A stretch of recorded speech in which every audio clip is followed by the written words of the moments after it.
তোমরা সকলেই একটা ময়দানে জড়ো হও, এই ময়দানে জড়ো হইয়া তারপরে তোমরা আসো, আমি সেইখানে আসবো।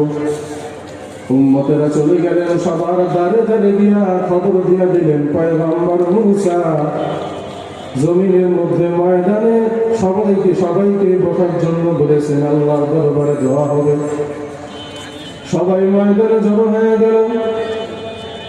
পয়গম্বর মূসা আল্লাহ তাআলার দরবারে দোয়া শুরু করলেন, ভাই আল্লাহ, বহুদিন ধরে জমিনের মধ্যে বৃষ্টি নাই, ফসল নাই, তুমি তোমার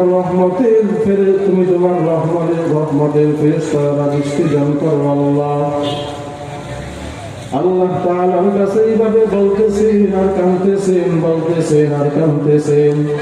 হঠাৎ করে আসমান থেকে একটা গাইবী আওয়াজ, ও মূসা, তোমার এই জমিনের মধ্যে, এই ময়দানের মধ্যে এমন একজন গুনাহগার বান্দা আছে, 40 বছর ধরে লাগাতার গুনাহ করেছে, আমি আল্লাহর দরবারে একটাবারও তওবা করে নাই।